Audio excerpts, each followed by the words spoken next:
Cancer सर्वांगीण मार्गदर्शन भाग 28 वैद्य दिलीप गाडगीळ पुणे। तो रुग्ण के हित में क्या है ये सोचना बहुत जरूरी इस प्रकार का है। अब जब बायोप्सी करने की बात आती है तो एक्सीजन बायोप्सी ये एक ऑप्शन कहीं कहीं मिलता है कि पूरा का पूरा ट्यूमर अगर निकाल सके और पूरा निकाल सकते हैं और फिर उसको हिस्टोपैथी के लिए बेचते हैं तो कम से कम नुकसान इस प्रकार का होता है। सभी जगह ये पॉसिबल नहीं होता, लेकिन जहाँ ये शक्य है वहाँ एक्सीजन बायोप्सी का ऑप्शन लेना चाहिए।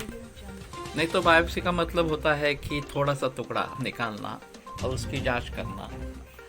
कभी कभी ब्रेस्ट कैंसर में ऐसी स्थिति हो सकती है कि पूरा ट्यूमर निकाल सकते हैं।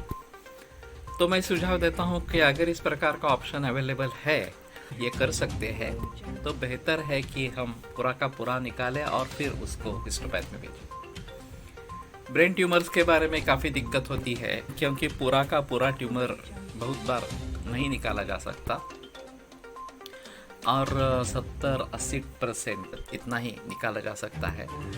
तो फिर से बढ़ने लगता है 3-4 महीने में, 6 महीने में, इस प्रकार से।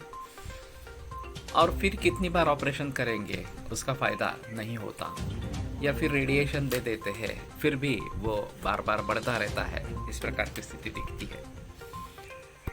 तो रुग्ण का उम्र कितना है और दुरुस्त होने के चांसेस कितने हैं, ये सब देखकर अगर सर्जरी का कोई फ़ायदा है या अगर FNAC बायोप्सी का कोई फ़ायदा है तो वो करे, वो बेहतर इस प्रकार का रहेगा। लेकिन लोग ज़्यादातर गतानुगतिक इस प्रकार के रहते हैं, नहीं ये करना है बस, उसके लिए कोई लॉजिक इस प्रकार का नहीं है। और निदान पहले होने दो, निदान होने के बाद सोचेंगे कि क्या कर सकते हैं इसके बारे में। मैं सुझाव देता हूँ कि अगर कैंसर होगा तो क्या करेंगे, नहीं होगा तो क्या करेंगे, इसके बारे में अगर हमें जानकारी पहले ही होती है और अगर हमें कोई ऑप्शन दिखाई नहीं दे रहा कि ये कैंसर निकला तो आगे क्या कर सकेंगे इसके बारे में, तो बेटर नॉट टू इंटरवीन। तो बेहतर है कि उसमें हम बायोप्सी, FNAC या सर्जरी इस प्रकार का कुछ मत करें। और अगर निकालने के बाद पूरी चिकित्सा कर सकते हैं, वो ठीक होने के चांसेस है, तो फिर ठीक है उसके लिए, और यंग एज है तो फिर उसके लिए हम प्रयास कर सकते हैं। तो कहने का मतलब ये है कि हर केस एक अलग अलग होती है, हर रुग्ण अलग अलग होता है और उसकी कैसी स्थिति है ये भली भांति समझकर उसमें क्या करना है क्या नहीं करना है ये सोचना जरूरी है। ये विचार ज़्यादा तक किया नहीं जाता और फिर लोग ऐसा करते हैं कि हाँ इस डॉक्टर ने बता दिया तो ये कर दिया इस प्रकार से, और बाद में पछताने की नौबत आ जाती है।